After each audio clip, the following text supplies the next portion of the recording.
Hello everyone, आज हम लोग मैथ्स में आगे बढ़ते हैं। और मैथ्स में जैसे आपने पहले सेशन में देखा हुआ था कि एसएससी सीएचएसएल के एग्ज़ाम में जो कुछ क्वेश्चन अलजेब्रा के, चाहे वो मेंसुरेशन के, चाहे वो ज्योमेट्री के, जो क्वेश्चन अच्छे लेवल के आ रहे हैं, या और भी आपने कंसेप्ट देखा हुआ था कि कौन कौन से कंसेप्ट पे क्वेश्चन बन सकते हैं। ठीक है, तो उसी को हम आगे कंटिन्यू करते हैं। और पिछले कुछ शिफ्ट में जो क्वेश्चन एसएससी दे रहा है, चलिए हम उस क्वेश्चन को सॉल्व करते हैं वन बाय वन करके, और उससे रिलेटेड और भी कंसेप्ट हम लोग देखेंगे कि और किस कंसेप्ट पे क्वेश्चन पूछा जा सकता है। ठीक है, तो चलिए स्टार्ट करते हैं। पहला क्वेश्चन देखते हैं हम लोगों को क्या क्या है। ठीक है,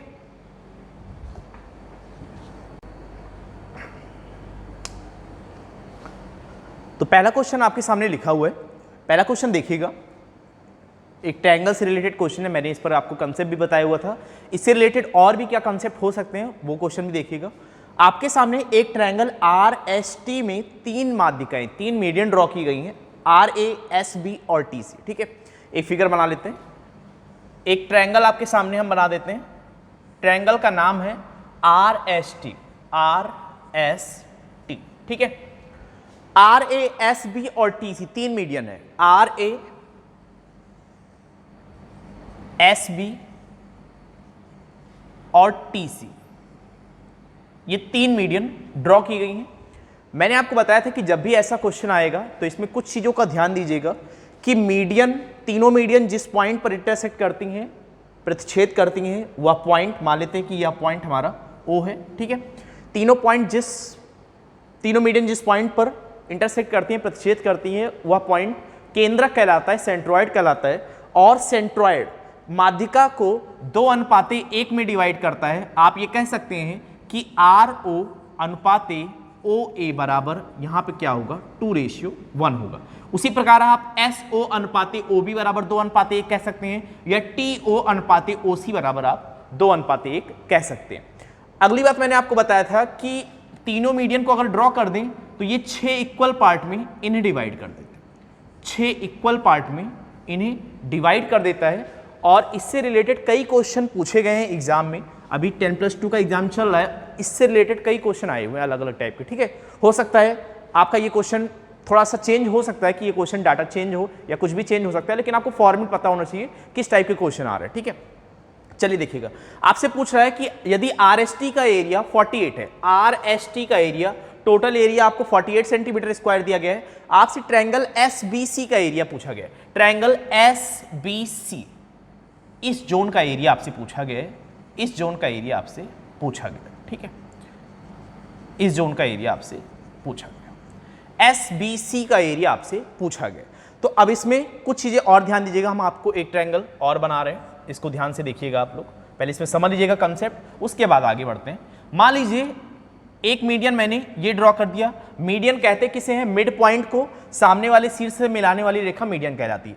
ये मिड पॉइंट है। मान लेते हैं कि एक मीडियन मैंने यहां पे ड्रॉ किया, तो ये इसका मिड पॉइंट बनेगा। मान लीजिए वो है सी बिंदु, ये है आपका बी बिंदु, और ट्रायंगल है आपका आर एस टी। ठीक है, अगर मैंने इसको मिला दिया यहां पे और ये मीडियन मैंने ड्रॉ कर दिया। ठीक है, अब मैंने आपको बताया था कि अगर ये मिड पॉइंट होंगे तो ये दोनों रेखाएं आपस में समांतर होंगी, पैरेलल होंगी।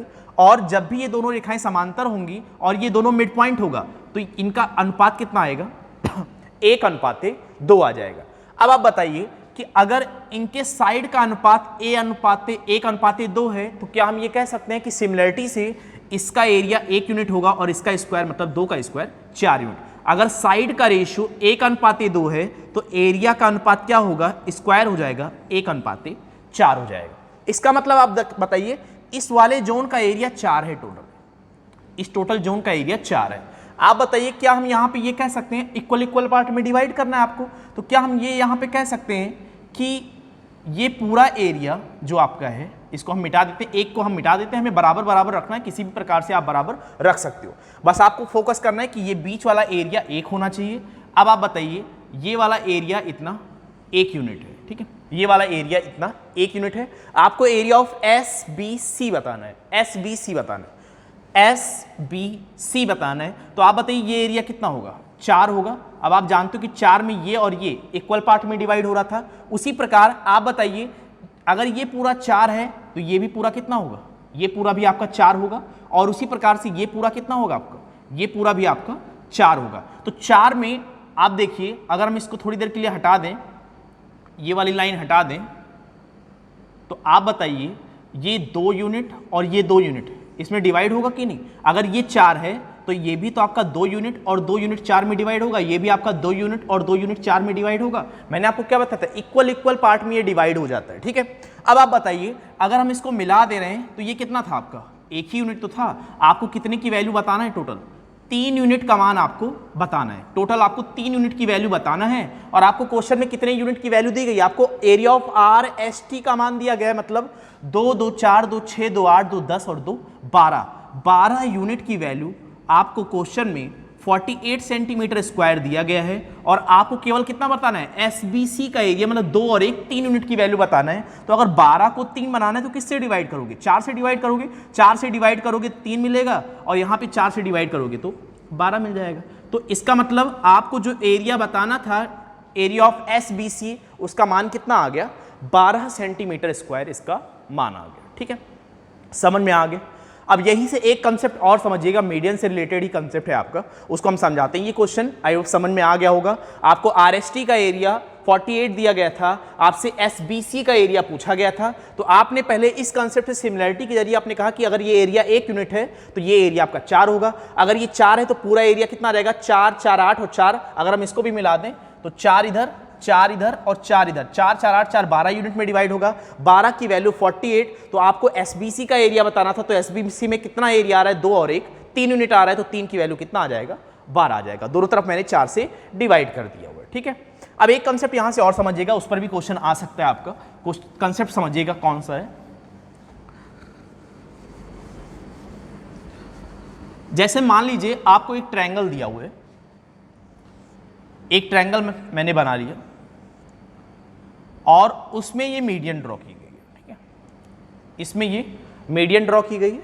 मान लेते हैं कि ये सेंट्रॉइड है, एक ट्रायंगल एबीसी है, एक ट्रायंगल एबीसी है। ये इसका केंद्रक है, सेंट्रॉइड है। मान लेते हैं कि एडी माध्यिका है और सेंट्रॉइड इसका जी है, ठीक है।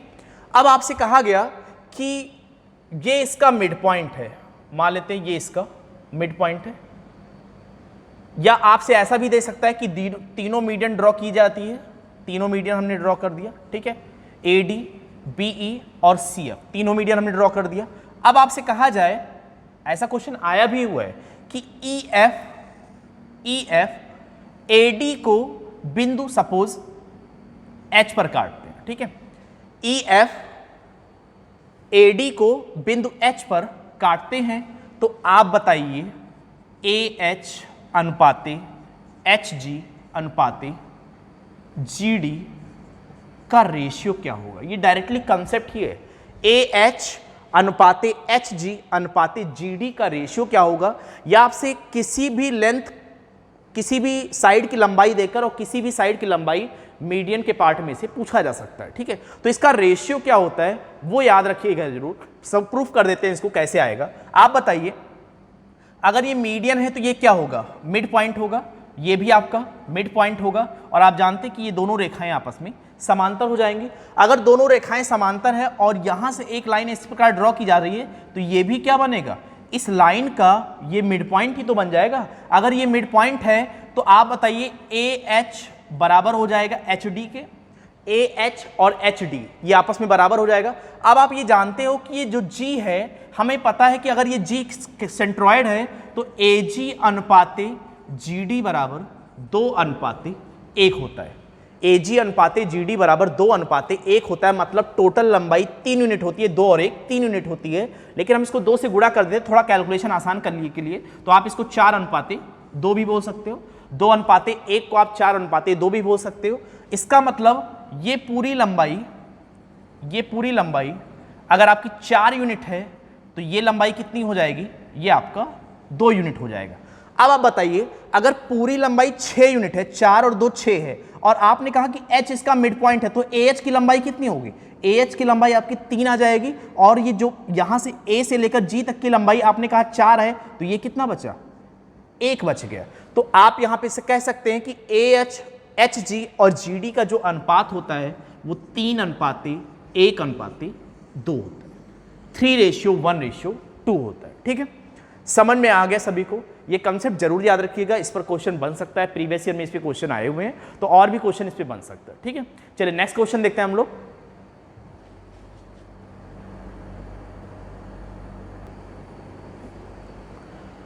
नेक्स्ट क्वेश्चन देखिएगा, मीडियन से रिलेटेड एक और क्वेश्चन पूछा गया है। एसएससी इस बार मीडियन से रिलेटेड काफी क्वेश्चन पूछ रहा है, तो मीडियन का पूरा कॉन्सेप्ट आप एक बार रिवाइज करके जरूर जाइएगा। ठीक है, चलिए देखते हैं।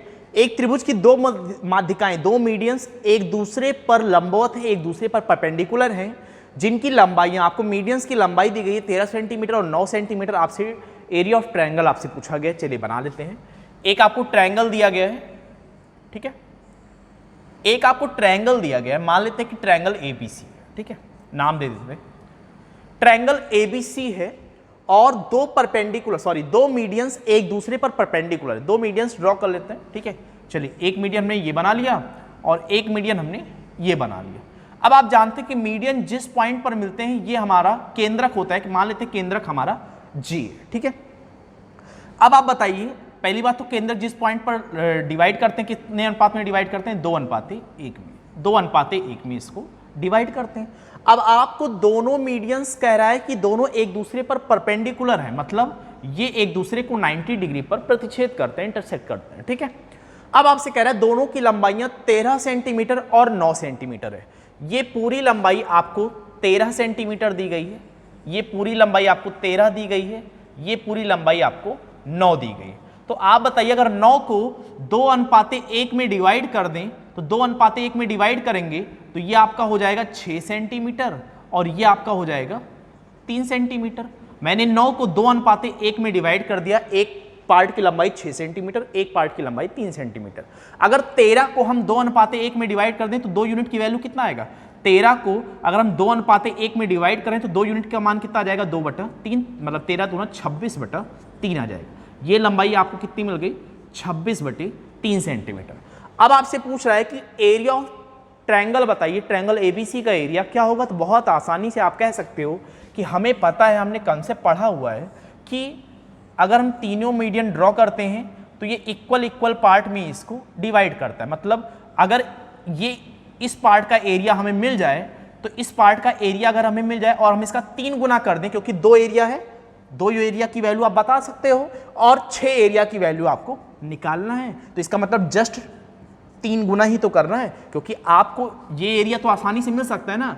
एरिया ऑफ BGC कितना होगा बताइए? क्योंकि ये 90 डिग्री पर बाइसेक्ट कर रहा है, तो समकोण त्रिभुज राइट एंगल ट्रायंगल का एरिया क्या होता है? Half base into height. Base मान लीजिए 26/3 और हाइट मान लीजिए 6 है, तो 3 दूना 6 से 6 कैंसिल हो गया।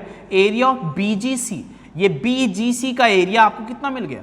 26 सेंटीमीटर स्क्वायर। अब आप बताइए, अगर ये टोटल 26 है तो ये टोटल भी आपका 26 होगा, ये टोटल भी आपका 26 होगा, तो 26 26 26 26 इंटू 3 टोटल एरिया कितना आ जाएगा? Area of ABC is equal to 26 into 3, आपका आंसर कितना आ जाएगा? 78 सेंटीमीटर स्क्वायर। समझ में आ गया सभी को?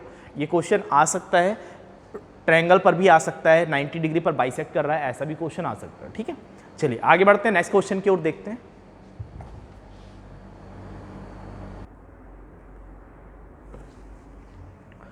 नेक्स्ट क्वेश्चन देखिएगा, आपके सामने लिखा हुआ है, पहले आप लोग खुद ट्राई कीजिए। एसएससी CHSL का पूछा गया क्वेश्चन, अभी रिसेंटली की शिफ्ट का पूछा गया क्वेश्चन है।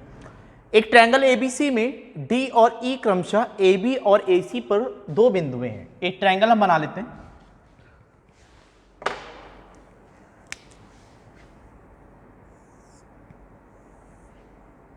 एक ट्रायंगल है आपको ABC, ठीक है, एक ट्रायंगल आपका ABC है और D और E क्रमशः AB और AC पर 2 बिंदु इस प्रकार हैं कि DE पैरेलल है BC के। ठीक है, DE पैरेलल है BC के, ये दोनों लंबाइयां आपस में समांतर है। फिर आपसे कह रहा है कि AE अनुपाते EC बराबर 1:3। AE अनुपाते EC, ये पूरी लंबाई 1 है और EC की लंबाई 3 यूनिट है। ठीक है, AE अनुपाते EC बराबर 1:3। बिंदु F BC पर इस प्रकार है कि EF पैरेलल है AB के, AB के पैरेलल EF है। ठीक है, तो एक पॉइंट बना लेते हैं, यहां पे मान लेते हैं ये F है। ठीक है, अब ये दोनों रेखाएं आपस में समांतर हैं। आप बताइए अगर ये दोनों रेखाएं आपस में समांतर है, आमने सामने की भुजाएं अगर ये समांतर हैं, तो क्या आप ये कह सकते हैं कि DEFB जो होगा वो एक समांतर चतुर्भुज होगा, या तो रोम्बस होगा या तो समांतर चतुर्भुज होगा। ठीक है, तो आप बताइए, आपको दिया गया है DE बराबर 10 सेंटीमीटर, ये लंबाई आपको 10 सेंटीमीटर दी गई है और आपसे FC की लंबाई पूछी गई, आपसे FC का मान पूछा गया, ये लंबाई आपको निकालना है। ठीक है, आप बताइए, आपने सिमिलरिटी पढ़ा हुआ है कि अगर इस प्रकार लाइनें ये आपस में समांतर होती हैं तो छोटा वाला ट्रायंगल ADE और ये बड़ा वाला ट्रायंगल ABC ये आपस में सिमिलर होते हैं, समरूप होते हैं। ठीक है, जब ये सिमिलर होते हैं, समरूप होते हैं, अगर ये लंबाई 1 है और ये पूरी लंबाई कितनी है, 3 और 1 4 है, 4 यूनिट है।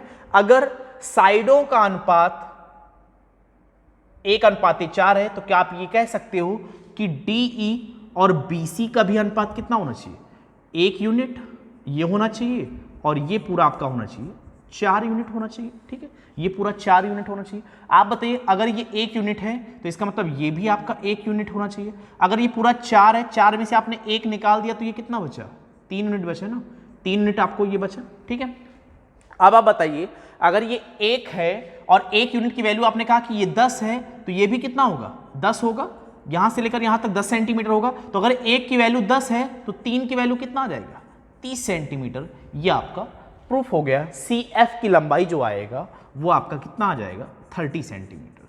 तो थोड़ा सा आपको सिमिलरिटी का भी यहाँ पे यूज करना है और सिमिलरिटी के बारे में सोचना है। ठीक है, समझ में आ गया सभी को? ये कोई नया क्वेश्चन नहीं है, ये इस टाइप का पुराना क्वेश्चन भी प्रीवियस ईयर में आपको मिल जाएगा। ठीक है, तो प्रीवियस ईयर कंप्लीट करना बहुत ही जरूरी है। आप प्रीवियस ईयर के लिए कोई भी बुक लगाइए जिसमें SSC के मैक्सिमम क्वेश्चन दिए गए हों और आप उसकी प्रैक्टिस कीजिए, क्योंकि प्रीवियस ईयर लगाना, उसी पर चेंज करके डेटा आपको क्वेश्चन आ रहा है। ठीक है, चलिए आगे बढ़ते हैं, नेक्स्ट क्वेश्चन देखते हैं हम लोगों को क्या है। नेक्स्ट क्वेश्चन देखिएगा, आपसे कह रहा है एक वृत्त एक वर्ग में बनाया गया है। ठीक है, एक स्क्वायर के अंदर एक सर्कल बनाया गया है। यदि स्क्वायर का एरिया 196/11 सेंटीमीटर स्क्वायर है तो आपसे सर्कल का एरिया पूछ रहा है। ठीक है, चलिए बना लेते हैं एक फिगर। एक वृत्त एक वर्ग में बनाया गया है। ठीक है, एक स्क्वायर के अंदर एक सर्कल बनाया गया है।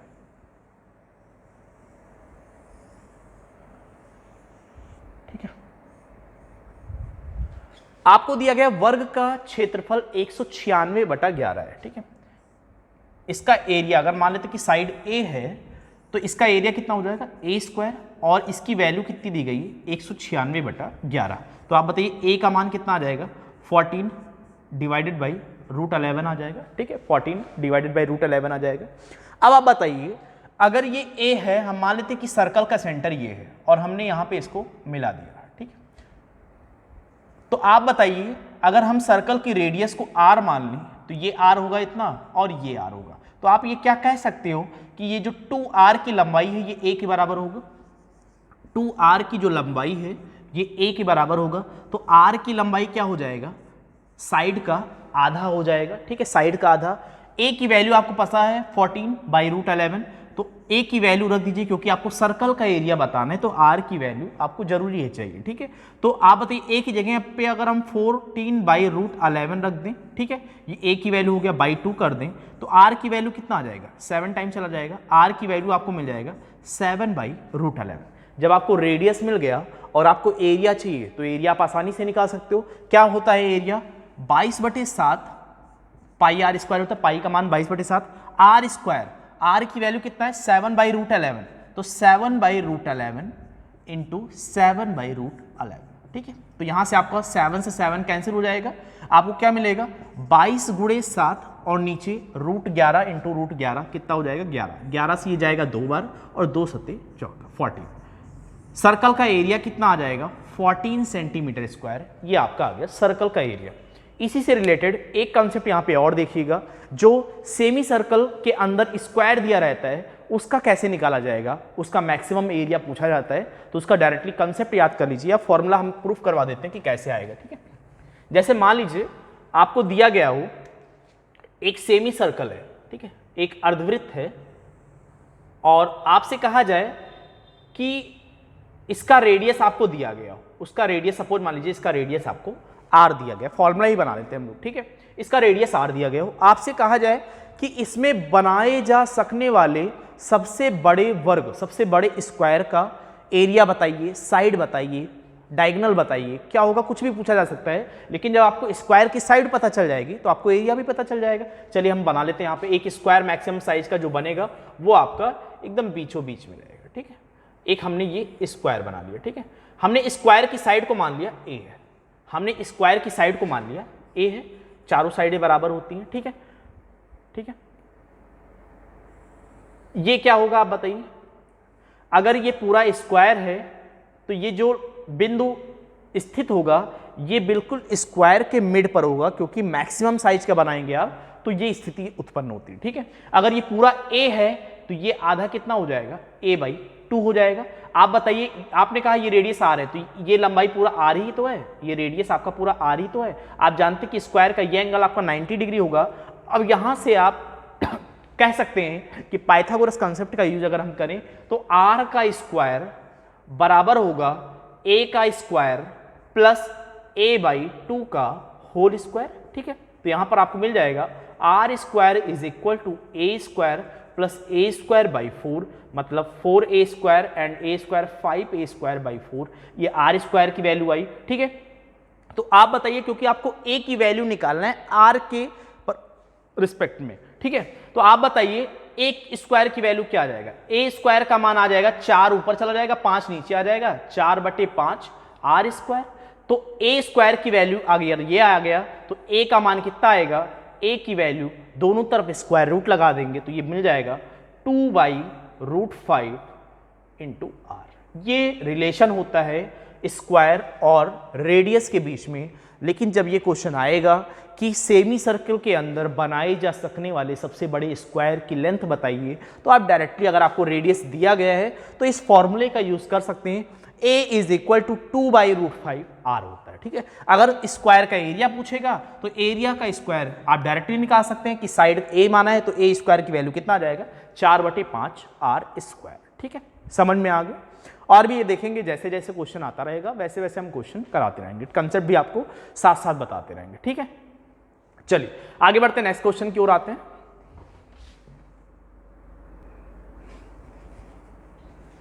नेक्स्ट क्वेश्चन आप देखिएगा, आपके सामने सर्कल का एक क्वेश्चन है। दो सर्कल की रेडियस आपको दी गई 17 सेंटीमीटर और 15 सेंटीमीटर, उन्हें मिलाकर बनाए गए बड़े वृत्त की त्रिज्या क्या होगी, ठीक है। इन दोनों को कंबाइन कर दिया जाए तो बड़े वृत्त की त्रिज्या क्या होगी। देखिए बहुत लोग कंफ्यूज हो गए होंगे क्योंकि ये 2D फिगर है, ठीक है। अगर ये 3D फिगर होता, मान लीजिए आपको एक स्फेयर दिया गया है, अगर स्फेयर को कंबाइन किया जाता है तो इनका वॉल्यूम काउंट किया जाता है, ठीक है। अगर एक स्फेयर काउंट किया जाता है तो आप उसका क्या काउंट करते हो, वॉल्यूम काउंट करते हो, और उन्हें पिघलाया जाता है, पिघलाकर एक नया स्फेयर बनाया जाता है। वो क्वेश्चन अलग टाइप का होता है, लेकिन ये क्वेश्चन 2D का है, सर्कल का क्वेश्चन है। तो अब आप इसको कैसे करेंगे, ठीक है। आपको एक सर्कल दिया गया है जिसकी रेडियस आपको दी गई 15, और एक दूसरा सर्कल दिया गया है, इसकी रेडियस आपकी है 17। इन दोनों को कंबाइंड करना है और एक बड़ा सर्कल बनाना है। तो कंबाइंड करने का मतलब ये नहीं कि आप इसको पिघला दोगे, πr² और πr² दोनों को कंबाइन कर दोगे, इसको पिघलाना नहीं है, ठीक है। आपको क्या करना है, आप बताइए, अगर हम इसका सरकमफ्रेंस, इसकी परिधि ज्ञात करना चाहें तो इसकी परिधि क्या होगा। परिधि का फॉर्मूला होता है 2πr, 2π इंटू r की वैल्यू है 15, इसका परिधि कितना होगा, 2π इंटू r की वैल्यू है 17।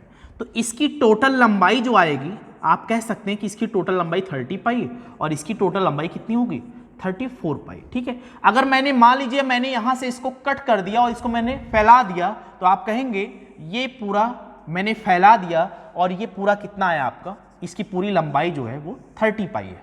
इसको मैंने फैला दिया और आपने कहा कि ये पूरी लंबाई, मान लीजिए ये पूरी लंबाई आपकी कितनी है, आपका 34π है। अब इन दोनों को कंबाइंड करेंगे, इन दोनों को कंबाइंड करने का मतलब इन दोनों को आपने जोड़ दिया तो ये पूरी लंबाई कितनी बन गई आपकी, 34 और 30, 64π बन गया।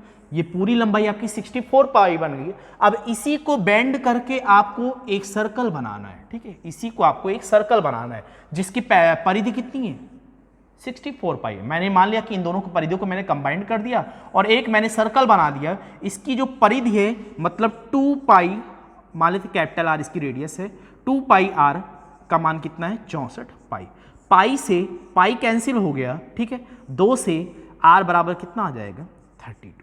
तो जो नया ट्रायंगल फ्रेम होगा उसका रेडियस कितना आएगा 32 आएगा, और ये जो 32 है ये क्या होता है, इन्हीं दोनों रेडियस का सम होता है, ठीक है। तो कभी भी अब ऐसा क्वेश्चन आए तो आपको डायरेक्टली ये सब लिखने पढ़ने की जरूरत नहीं है। कभी भी दो सर्कल को अगर कंबाइन करके एक बड़ा सर्कल बनाया जा रहा है या 3 सर्कल को कंबाइन करके एक बड़ा सर्कल बनाया जा रहा है, तो जो बड़े सर्कल की रेडियस होगी वो सभी की त्रिज्याओं का सम होगा, ऐड कर लेंगे आप, ठीक है। तो ओरल आप इस क्वेश्चन को सॉल्व कर सकते हैं, ठीक है। चलिए आगे बढ़ते हैं नेक्स्ट क्वेश्चन की ओर।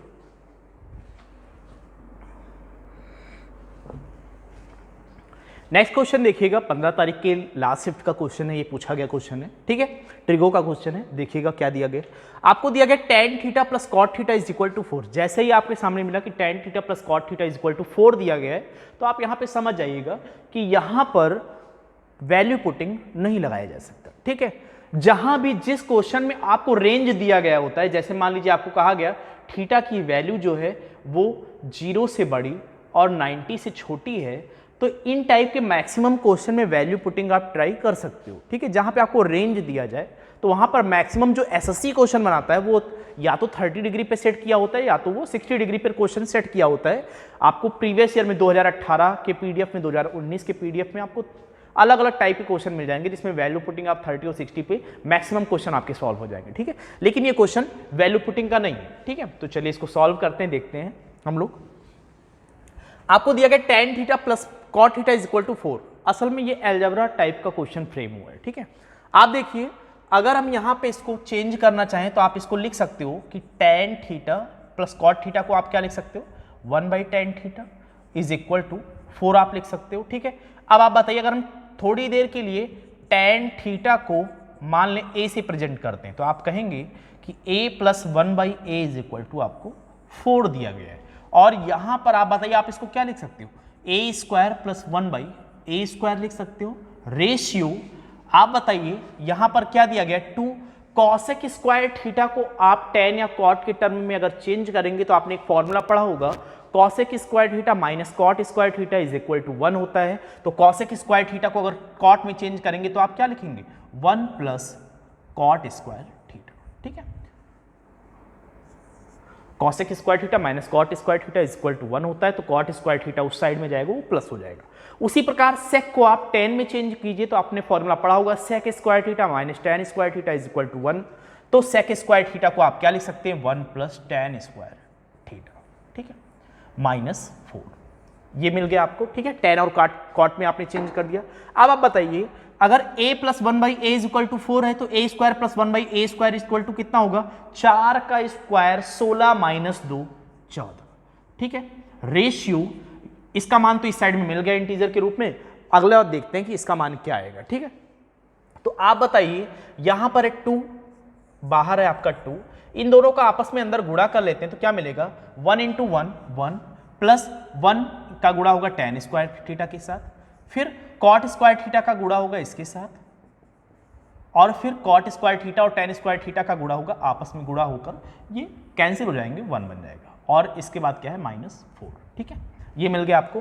तो यहां पर 3 गुणे 14, 3 इंटू 14 ये तो मिला ही हुआ है, यहां पे ऐसे ही रहने देते हैं। आपको याद रखना कि tan square theta plus cot square theta का मान आपको 14 मिला हुआ है। तो आप बताइए 2 into tan square theta plus cot square theta, इसके जगह पे आप 14 रख सकते हो, 14 एक 15 और एक 16, 16 माइनस 4। तो यहां पर मिल गया आपको 3 इंटू 14 रेशियो 16 दूना 32, 32 में से 4 निकल जाएगा 28, 14 से जाएगा 2 बार, और आपको रेशियो फाइनल रेशियो आपको कितना मिल गया 3:2, 3:2 आपका आंसर आ गया। तो ये जो क्वेश्चन फ्रेम हुआ था है ट्रिगो का क्वेश्चन, लेकिन अलजेब्रा के बेस पे फ्रेम हुआ है, ठीक है। चलिए नेक्स्ट क्वेश्चन पे आते हैं हम लोग।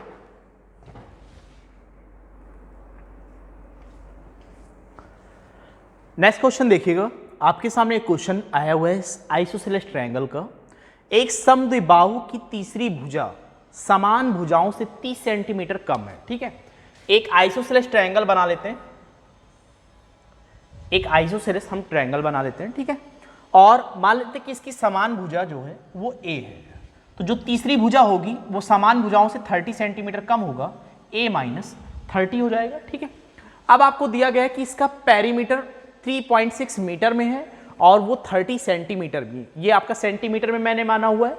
तो आप बताइए 3.6 मीटर को सेंटीमीटर में चेंज करने के लिए आप 100 से गुणा करेंगे और आपको कितना मिल जाएगा, इसका परिमाप जो है पेरीमीटर 360 सेंटीमीटर आ गया।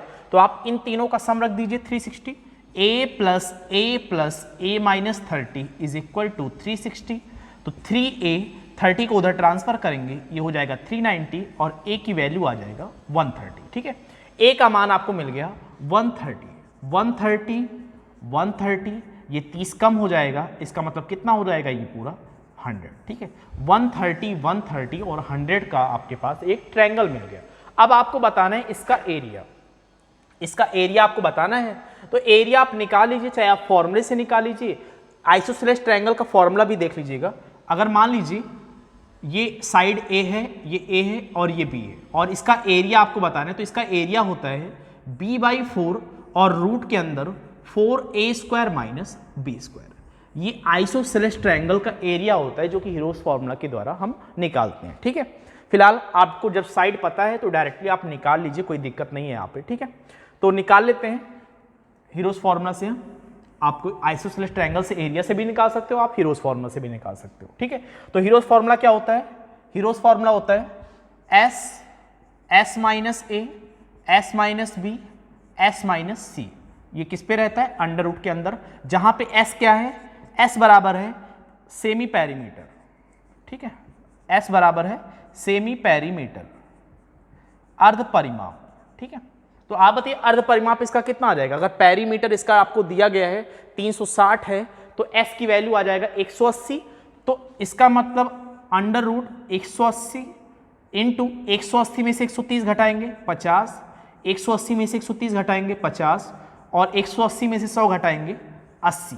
ये आपको मिल गया। ठीक है, अब आप निकाल लीजिए इन दोनों 50 से एक 50 तो बाहर आ जाएगा। ठीक है, यहां पे नोट कर देते हैं, ये 50 बाहर आ गया, इनटू आप बताइए 180 गुणे 80। 180 गुणे 80 को आप क्या लिख सकते हो, पहली बात तो 18 गुणे 8 कितना होता है, आप बताइए 18 8 144।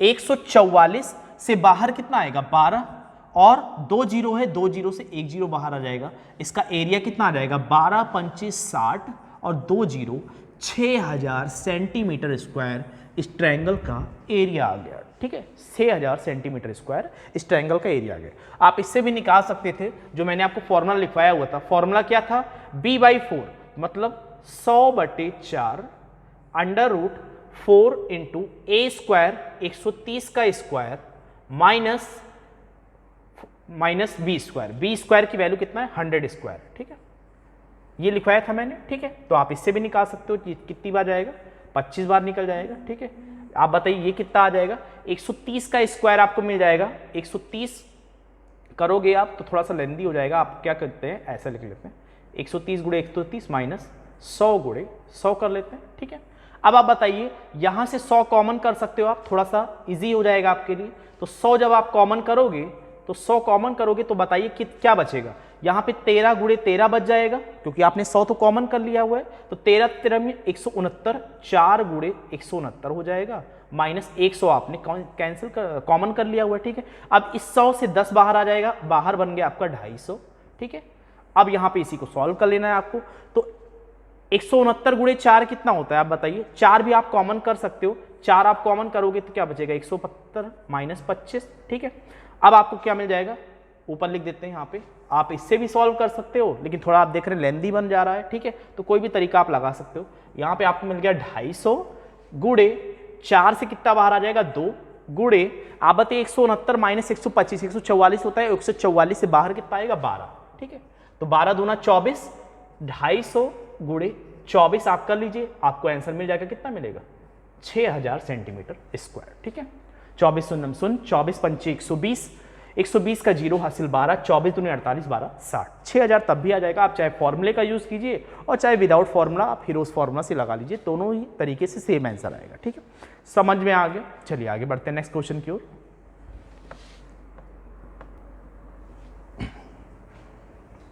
नेक्स्ट क्वेश्चन देखिएगा, आपके सामने एक अलजेब्रा का क्वेश्चन लिखा हुआ है। x y z is equal to 5 1/x plus 1/y plus 1/z is equal to 0, x y z is equal to 12, x cube y cube plus z cube का मान 151 दिया गया है, x square y square z square का मान आपसे पूछा गया है। ठीक है, तो आपको याद होगा जहां भी आपको वैल्यू एक्स वाई जेड और क्यूब वाली वैल्यू दी जाए तो मैक्सिमम क्वेश्चन में जो आप फॉर्मूला यूज करते हो, आप किस फॉर्मूले का यूज करते हो, x cube plus y cube plus z cube minus 3xyz is equal to एक ब्रैकेट में एक्स वाई जेड का सम, सेकेंड ब्रैकेट में x square plus y square plus z square minus x y minus y z minus z x का formula आप use करते हो। ठीक है, फिलहाल इसका दो फॉर्मूला होता है, इसी का एक फॉर्मूला और होता है, एक ब्रैकेट में x plus y plus z और सेकेंड ब्रैकेट में हाफ एक्स माइनस वाई का whole square plus y minus z का whole square plus z minus x का होल स्क्वायर।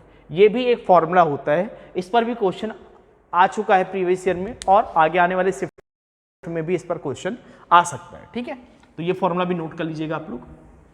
अब देखिए, आपको जिसकी जिसकी वैल्यू दी गई है वहां पे पुट कर देते हैं। आपको x cube y cube plus z cube का मान दिया गया है 151, तो 151 हम यहां पे रख देते हैं। ठीक है, फिर आपको 3 इंटू एक्स वाई जेड का मान आपको 12 दिया गया है, तो यहां पे रख देते हैं 3 into 12 is equal to x plus y plus z का मान आपको 5 दिया गया है, यहां पे रख देते हैं। ठीक है, x square plus y square plus z square का मान आपको निकालना है और minus x y y z z x का मान आपको पुट करना है। ठीक है, तो यहां पर x y square plus y square plus z square का मान आपको निकालना है और minus x y y z z x का मान पुट करना है, माइनस कॉमन कर लेते हैं, तो यहाँ पे x y y z plus z x का मान आपको पुट करना है। ठीक है, तो आप बताइए x y y z z x का मान कैसे निकलेगा। आपको एक समीकरण और भी दिया गया है, आपने अभी इसका यूज नहीं किया हुआ है, तो इसका यूज कर लेते हैं हम। इनका एलसीएम कितना आ जाएगा, एक्स वाई जेड, एक्स से एक्स कैंसिल हुआ, ऊपर आपको क्या मिल जाएगा, y z plus z x plus x y is equal to 0। इसको इधर ट्रांसफर कर देंगे तो x y y z z x का मान क्या आ जाएगा, 0 आ जाएगा। इस पूरे का मान आपको 0 मिल गया, तो आप कह सकते हैं कि 151 माइनस 12 या 36 is equal to 5 x square y square plus z square, क्योंकि उस पूरे का मान तो 0 हो गया, तो उससे कोई मतलब ही नहीं है। ठीक है, तो 151 में से 36 निकल जाएगा, कितना बचेगा आप बताइए। 11 में से 6 गया, यहाँ पे मिल गया आपको 5 और यहाँ पे बच गया 1 कम हो गया, 14 में से 3 गया 11 बराबर 5 x square y square z square. 5 से इसको कैंसिल कर देंगे तो इसका मान कितना आ जाएगा, 23 इसकी वैल्यू आ जाएगी। ठीक है, समझ में आ गया सभी को। तो अलजेब्रा का ये काफ़ी बार रिपीटेड क्वेश्चन इस टाइप का पूछा गया है, तो इस पर भी आप लोग प्रैक्टिस बना लीजिएगा अच्छे से। ठीक है, चलिए आगे बढ़ते हैं नेक्स्ट क्वेश्चन की ओर।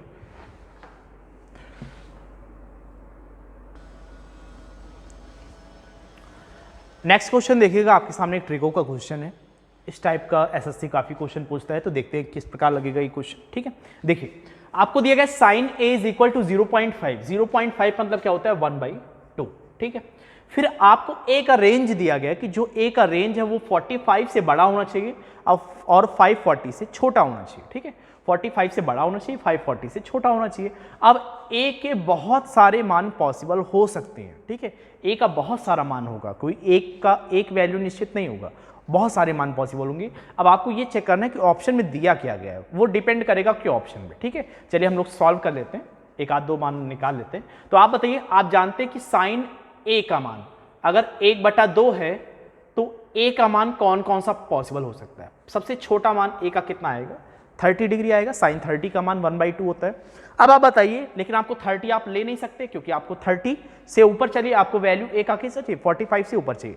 तो 45 के ऊपर जो है 90 तक तो आपको 1/2 नहीं मिलने वाला। 90 से ऊपर आप जाएंगे तो या तो 30 पे मिलता है या तो 60 पे मिलता है। तो 90 प्लस थीटा पे आप कीजिए। आप बताइए, अगर साइन 120 लेते हैं आप, तो साइन 120 कितना हो जाएगा, साइन 90 प्लस 30 और साइन 90 प्लस थीटा बराबर होता है कॉस थीटा, मतलब कॉस 30। तो कॉस 30 का मान कितना होता है, कॉस 30 का मान √3/2 होता है, इसका मतलब नहीं मिलेगा। तो कॉस 30 अगर यहाँ पे, तो कॉस अगर हम इसको 60 बना दें तो यहाँ पर भी आपको 60 रखना पड़ेगा, कॉस 60। तो 90 और 60 कितना मिल जाएगा, 150। तो साइन 150 का मान, अगला मान कितना आता है, 1/2।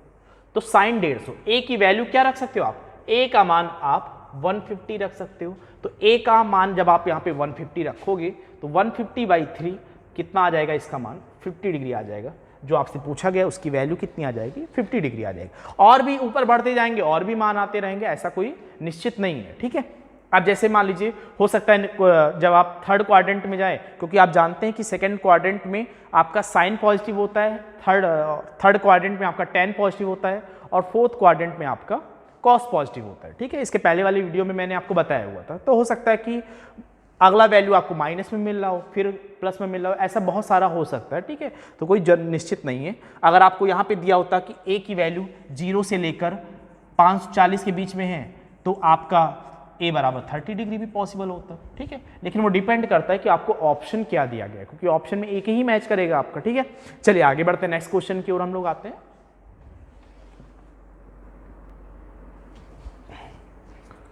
नेक्स्ट क्वेश्चन देखिएगा, आपके सामने लिखा हुआ है, एक पहिए का रेडियस आपको 42 सेंटीमीटर दिया हुआ है और पहिया जो है वो 25 सेकंड में 40 बार घूमता है, तो पहिए की गति किलोमीटर पर आवर में बताती है। आप बताइए, एक पहिया दिया गया आपको, ठीक है, पहिए की रेडियस आपको दी गई 42 सेंटीमीटर, तो आप क्या ये बता सकते हो मुझे कि आप पहिया एक बार में कितना राउंड लगाएगा, ठीक है, एक बार में कितनी दूरी तय करेगा, ये बता सकते हो आप। जितना इसका परिधि होगा उतना ही तो ये दूरी तय करेगा एक बार में, ठीक है। अगर हमने कहा कि एक बार में इसके द्वारा तय की गई दूरी बताइए, तो आप कहेंगे एक बार में इसके द्वारा तय की गई दूरी 2 पाई आर होगा, ठीक है। तो अगर 25 सेकंड में ये 40 बार घूमता है तो 40 बार में तय की गई दूरी कितनी होगी, इंटू 40 कर देंगे। 25 सेकंड में ये होगी हमारी तय की गई दूरी। किस में होगा ये हमारा, सेंटीमीटर में होगा, क्योंकि आपको रेडियस जो दी गई है वो 42 सेंटीमीटर में दी गई, ठीक है। और आपको टाइम आपको सेकंड में दिया गया है और आपको स्पीड बतानी है किलोमीटर पर आवर में, तो सारी चीज़ों को फोकस करना है, ठीक है। चलिए रख देते हैं 40 इंटू 2 इंटू पाई का मान 22/7 इंटू आर की वैल्यू है 42 सेंटीमीटर, ठीक है। तो यहाँ पर आपको मिल जाएगा, 7 से हम कैंसिल कर देते 6 बार, आपको मिल जाएगा 22 छक्के या 22 का गुणा किस में कर दे जो आसान है, तो 22 का गुणा कर देते हैं 40 में, तो 22 चौके 88, एक जीरो लग गया, और 2 का गुणा कर देते हैं 6 के साथ, तो 6 दूना 12, कितना मिल जाएगा 12 शून्यम 0 और 12 8 96 की 86 9, 12 8 96 और 9 105। इतना सेंटीमीटर इसने तय किया, पहिए ने इतने सेंटीमीटर की दूरी तय की कितने सेकंड में, 25 सेकंड में, ठीक है।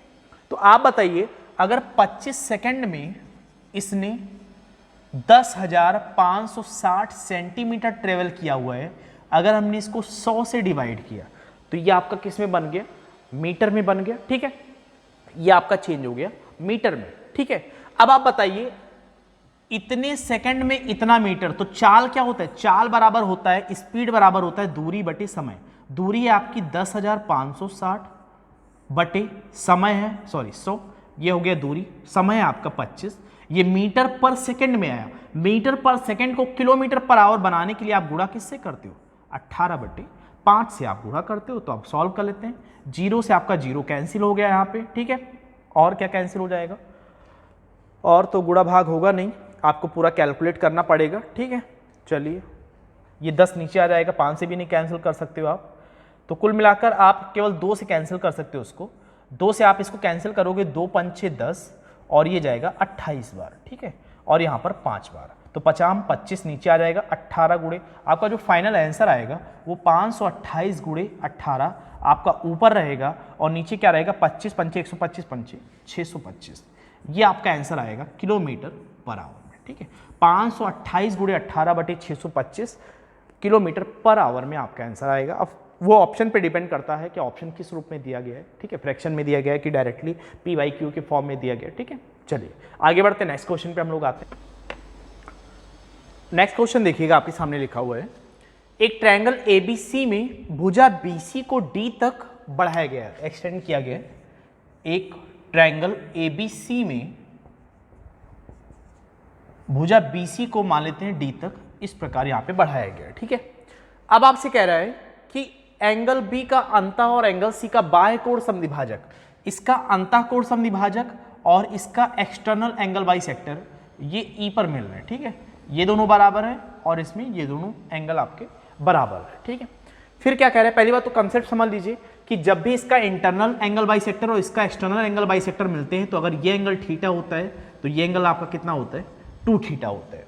उसके बाद आपको दिया गया है यदि एंगल BEC ये आपको दिया गया है 35 डिग्री और AB बराबर AC आपको दिया गया है, ये दोनों लंबाइयां आपस में बराबर दी गई हैं।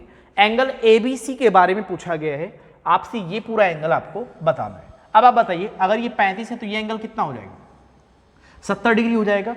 अगर ये एंगल 70 हो गया तो आप जानते हैं कि ये दोनों भुजाएं अगर बराबर है तो इसके सामने का ये दोनों कोण भी आपस में क्या होगा, बराबर हो जाएगा। तो 180 में से 70 हम घटा देंगे, बचा इन दोनों का सम 110 और ये बराबर बराबर डिस्ट्रीब्यूट कर लेंगे, मतलब 55 इसमें डिवाइड हो जाएगा। तो एंगल ABC का मान आपको कितना मिल गया, 55 degree. Angle ABC is equal to 55 degree आपका आंसर आएगा, ठीक है। चलिए नेक्स्ट क्वेश्चन पे आते हैं हम लोग।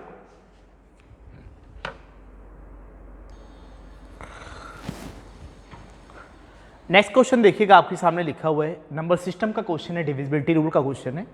आपको दिया गया है एक संख्या है 475 AB, एक संख्या आपके सामने लिखा हुआ है 475 AB। अब यह संख्या जो है वो 3 नंबर से डिविजिबल है, 5 से, 8 से और 9 से, ठीक है।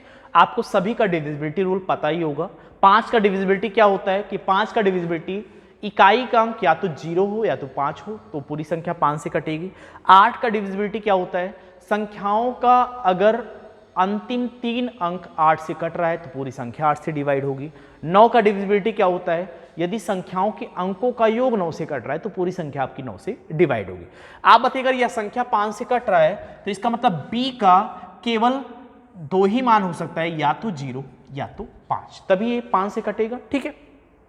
अब आप बताइए अगर यह संख्या 9 से कटनी चाहिए, अगर यह संख्या 9 से कटनी चाहिए और 8 से भी कटनी चाहिए, तो आप बताइए अगर 8 से हम काटें तो 8 से काटने का मतलब 5A और B, यह आपका 8 से डिवाइड होना चाहिए। अब B की जगह या तो आप क्या रख सकते हो, B की जगह या तो आप 0 रख सकते हो, ठीक है।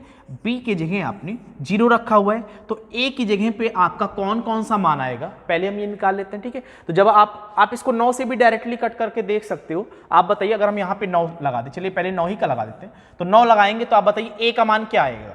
आप जानते हो कि A का मान, और फिलहाल इसमें नहीं लगा सकते, आप अंकों का सम में लगाएंगे ना पूरा।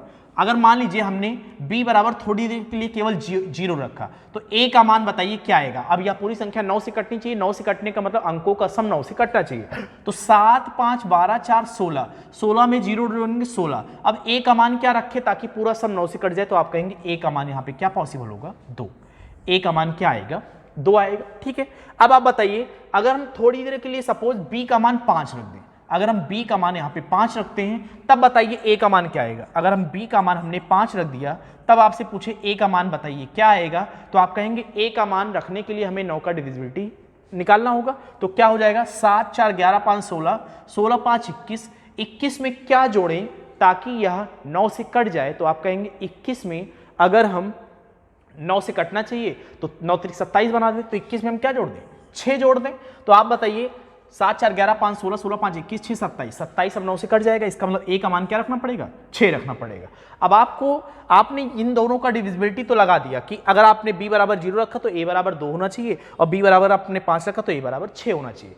अब आपको ये देखना है कि कौन सा पेयर 8 के डिविजिबिलिटी पर सेट हो रहा है, क्योंकि ये दोनों तो आपने प्रूफ कर दिया, लेकिन अब आपको 8 का भी सेट करना पड़ेगा। तो आप बताइए 8 में अंतिम 3 अंक 5AB, अगर हम A और B का ये पेयर उठाते हैं, A की जगह पे हम 2 रख दें और B की जगह पे 0 रख दें, तो ये आपका 8 से कटना चाहिए। क्या ये 8 से कट रहा है, तो आप कहेंगे 8 छंग 48, 4 8 पंचे 40, पूरी तरह कट रहा है, इसका मतलब ये पेयर पॉसिबल हो सकता है। अब B बराबर 5, A बराबर 6 रख दीजिए। अगर हम B बराबर 5 और A बराबर हम यहाँ पे 6 रख दें तो क्या बताइए ये 8 से कटेगा, तो आप कहेंगे 8 से कटने के लिए इकाई का अंक क्या होना चाहिए, इकाई का अंक आपका सम संख्या होनी चाहिए, क्योंकि ये इवन नंबर, कोई भी इवन नंबर ऑड नंबर को डिवाइड नहीं कर सकता। तो यहाँ पे इकाई का अंक क्या होना चाहिए, इसका मतलब केवल B की जगह पे क्या पॉसिबल होगा, केवल 0 पॉसिबल होगा, 5 आपका पॉसिबल नहीं होगा। तो आपका मतलब ये वाला संख्या संभव नहीं हो सकती, यही आएगा। तो B बराबर 0, A बराबर 2। आपसे पूछा गया 10A + B, तो 10 × A का मान है 2 प्लस बी का मान है 0, तो कितना आ जाएगा आंसर 20 आ जाएगा। इस क्वेश्चन का आंसर जो आएगा वो 20 आएगा। आप बी की वैल्यू शुरुआत में ही एलिमिनेट कर सकते हो। अगर आपने 8 का फोकस किया होता तो आप पहले ही बता देते कि 8 से कटने के लिए इकाई का अंक सम होना चाहिए और इकाई का अंक 5 हो नहीं सकता, तो इसका मतलब नहीं कटेगा। ठीक है, चलिए आज के लिए हम लोग इस वीडियो में इतना ही रखते हैं। आगे जो भी शिफ्ट में एग्जाम में जो भी अच्छे लेवल के क्वेश्चन आए होंगे उन सारे क्वेश्चन को हम डिस्कस करेंगे 1 बाय 1 करके। ठीक है, चलिए आज के लिए इतना ही, आगे हम नेक्स्ट वीडियो में मिलते हैं। ठीक है, आज के लिए इतना ही, थैंक यू।